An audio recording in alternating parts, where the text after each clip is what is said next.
दोस्तों नमस्कार, मैं अमित सागर अमितपुरम ब्लॉग में आपका स्वागत है। दोस्तों आज मैं आपको एक ऐसे ऐतिहासिक स्थल पर ले जाना चाहता हूं जहां पर कि महान संतों में से एक महर्षि मेहिदास का जन्म हुआ था और जहां बैठ के वो साधना किया करते थे।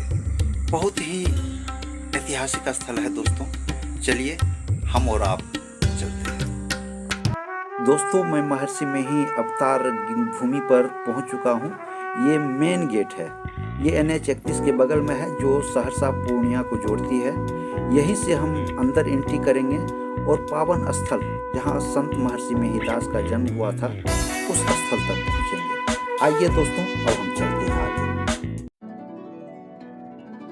मैं अभी महान संत महर्षि मेहिदास के जन्म स्थली के गेट पर पहुंच चुका हूं। देखिए ये महर्षि मेहिदास का कुछ अंकित किया हुआ है, महर्षि मेहि अवतार भूमि जन्मभूमि। नीचे एक स्लोगन है, कुल धन्य उमा सुनु जगत पूज्य सो पुनीत श्री रघुवीर परायण यही नर उपज विनीत। यहाँ से मैं प्रांगण में प्रवेश करता हूँ। ये देखिए पहले तो कुटिया थी, अब जो है भवन बन चुका है। ये है महान संत महर्षि मेहिदास का जन्म स्थल। पहले यहाँ फूस का घर था जहाँ उनके माता पिता रहते थे। कहा गया है जो कि यहीं पर उनका जन्म हुआ था। कालांतर में इसको पक्का का बना दिया गया है और सत्संगों के लिए ये पावन भूमि माना जाता है। ये है महर्षि मेहिदास का ध्यान स्थल। यहीं पे बैठ के वो ध्यान करते थे। ये भी पहले फूस का था, अब पक्का हो चुका है। ये बाद में सत्संग भवन बना है। जब श्रद्धालुओं की तादाद बढ़ने लगी, अनुयायी बढ़ने लगे, तो उनके रहने और ध्यान करने के लिए ये स्थल उनके अनुयायियों के द्वारा बनाया गया है। हमारे लिए ये सौभाग्य की बात है जो महान संत महर्षि मेहिदास का भातिज उनका दर्शन करने का सौभाग्य प्राप्त हुआ है। आप लोग भी देखें। श्रीमान जी आपका शुभ नाम? मेरा नाम आनंद स्वामी जी महाराज है। जी आप भतीजा हुए? हम महर्षि मेहि प्रमद जी महाराज के छोटे भाई थे संत किंकर जी महाराज जी, उनके हम लड़के हुए। तो महर्षि मेहिदास जैसे संत के आप भतीजे हैं, आप अपने आप को कैसा महसूस कर रहे हैं? यह कहने की बात नहीं है कि मुझे लगता है कि जिस वंश में मेरा जन्म हुआ इससे अच्छा क्या हो सकता है। मैं इतने बड़े संत का भतीजा कहलाता हूँ, यह मेरे लिए गौरव की बात है। स्वामी जी महर्षि मेहिदास के साधना की शुरुआत कैसे हुई? साधना तो उसको लोगों का मानना है कि जन्मजात संत थे। उनके जन्म होने पर जो है 7 जटाएं थी उनके सिर में और माता जी उनको सुलझाती थी और फिर जो है वह गांठ बन जाता था। ऐसे ही ज्योतिष का कहना था। जो ज्योतिष से जब उनको दिखाया गया तो कहा ये बहुत बड़े संत होंगे और यह जो है उस पंडित की जो है वाणी सत्य हुई। जब वो सयाने हुए उनके हाव भाव में जो है स्पष्ट लगता था कि वे आम आदमी से अलग है। उनके हर व्यवहार से बुझाता था कि यह कोई पैगंबर बन के आया हो या कोई ऐसा हो। तो पिताजी उनको वो माया में जोड़ना चाहते थे, तो उनकी पढ़ाई लिखाई जो है उनकी शुरू हुई सिकलीगढ़ धरारा से ही। यहाँ परीक्षा पास करने के बाद उनका एडमिशन पूर्णिया जिला स्कूल में किया गया। वहीं पढ़ते पढ़ते उस समय 16 वर्ष की अवस्था थी। पूर्णिया जिला स्कूल में वहीं पढ़ रहे थे। पढ़ते पढ़ते परीक्षा ही दे रहे थे। उस परीक्षा में उन्होंने कॉपी में लिखा, दे धरे कर या फल भाई भजिए राम सब काम में आई। यह लिख कर जो है विद्यालय को छोड़ते हुए वहाँ से निकल गए। वहाँ से चलते चलते कटिहार जिला के रामानंद स्वामी के आश्रम में वहाँ चले गए, ज्योतराम राय में। वहाँ उसी आश्रम में वो रहने लगे। तब पिताजी को यह हुआ कि भाई हमारा, और वही बात नहीं थी, वो तो संत हो ही गए। उनकी बड़ी बहन थी, उनसे 4 साल की बड़ी थी। 3 साल की बड़ी थी। झूलन देवी, उनकी भी शादी 10 साल में हुई थी और वह विधवा हो गई थी। क्योंकि उसमें विधवा विवाह नहीं था, तो इसी घर में सब दिन रही, उनका शरीर भी छूटा। और गुरु महाराज तो संत हो गए। पिताजी उनको बुलाने गए, उनको बहुत मनाए, लेकिन पिताजी नहीं आए, पुत्र गुरु महाराज नहीं आए। तब पिताजी वापस चले आए।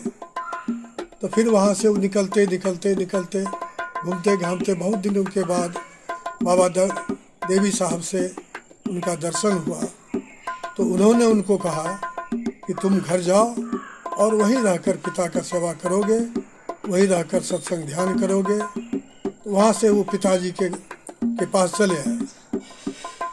पिताजी को उन्होंने कहा कि हमको गुरु महाराज कहे हैं यही रहने के लिए और वहाँ के काम को देखने के लिए। पिताजी कहेंगे कि तुम वही काम हमारा मत देखो, तुम वहीं रहकर सत्संग ध्यान करो, वहीं रह कर के जो है। तो उन्होंने जो है, एक मुनहर था, तो मुनहर में आधा में अनाज रखा हुआ था, एक बाहर में बना हुआ घर था। तो उसी में उन्होंने, पिताजी ने कहा कि तुम इसी में रह करके सत्संग ध्यान करो, और उसी में वो ध्यान सत्संग करने लगे। उस समय जो है लोगों में जात पात का बहुत था, प्रबल था। उनके लिए तो जात पात का कोई मतलब नहीं था। इसी गांव के रामी गोप करके एक सज्जन थे, बड़े ही श्रद्धालु थे। गुरु महाराज के पास वो आए और गुरु महाराज से वो बहुत प्रभावित हुए। जब गांव जाते थे तो गांव के लोग कहते थे कि तुम किस विचार इनके पास जाते हो, जिसका कोई जात पात का ठिकाना नहीं रहा, तुम आप उसके पास जाते हैं। तो रामी गोप जी उन लोगों को समझाते कि आप लोग नहीं समझते हैं, उनके पास चलिए, तब आपको एहसास होगा कि संत है कि क्या है। तो कुछ दिन के बाद इस गांव के 2 सज्जन जो है दीक्षा लेने आए, और उस दीक्षा लेने के बाद ये साधन कुटीर जो बना हुआ है, यही उसमें रहने लगे। कुछ दिनों के बाद यह भीड़ यहाँ ज़्यादा हो गई, दीक्षा लेने वालों की संख्या बढ़ने लगी। तब पिताजी जो है अलग में एक सत्संग मंदिर उन्होंने फूस का बना दिया। वह लंबा चौड़ा घर बनाया गया और वहीं उस पर वो जो है वो ध्यान सत्संग करने लगे। वो जन्मजात संत थे, उनके जन्म होने पर जो है 7 जटाएं थी उनके सिर में, और उस माता जी उनको सुलझाती थी, फिर जो है वह गांठ बन जाता था। स्वामी जी, कुप्पा घाट जो है सत्संगियों के लिए काफ़ी पावन स्थल माना जाता है और विश्व विख्यात है। इसकी स्थापना उन्होंने कैसे की? यह तो 1934 में ऐसे लोगों का मानना है, वही उनको जो है वहाँ गुफा में वो ध्यान करते थे। उसी गुफा में उनको जो है लोगों का मानना है कि उनको जो है असल ज्ञान मिला, और इसके बाद वो प्रचार प्रसार करने लगे। हम 1966 में BA पास किए थे, तो वहाँ हम गए थे, गुफा को देखने का सौभाग्य प्राप्त हुआ, गुरु महाराज का स्नेह मिला। बहुत ही रमणीय स्थान है, जहाँ लाखों लोग, अब तो एक इतना बड़ा वह हो गया है, विश्व स्तरीय हम समझते हैं वो हो गया है। और वहाँ संतों की और साधु संत मत के प्रेमियों की भीड़ लगी रहती है। वह जो है संत मत का मूल रूप से वह केंद्र हो गया। वहीं से समूचे हिंदुस्तान क्या विश्व में उनका प्रभाव फैला है, वहाँ उनके शिष्य बने हैं। स्वामी जी, हम आ रहे थे तो रास्ते में लोगों से पूछा, तो कुछ लोगों ने बताया कि इस स्थल को कलयुग का अयोध्या कहा जाता है। क्यों? हाँ, तो इसका इसलिए कहा जाता है कि भगवान जो त्रेता के राम थे, उनको भी 3 माताएं थी, और महर्षि में ही परम जी महाराज को भी 3 माताएं थी। वो 4 भाई थे, ये 4 भाई बहन हुए, 2 भाई 2 बहन हुए। उनका नाम त्रेता के राम का नाम राम था, और इनका नाम भी जिला स्कूल में रामानुग्रह लाल दास था, राम जोर अनुग्रह, इसलिए कलयुग के राम थे। जी, आप अपने बारे में कुछ बताएं। मैं यही बताता हूँ, मैं उनके छोटे भाई संत किंकर जी महाराज का छोटा लड़का हूँ। हमसे 2 भाई बड़े हुए।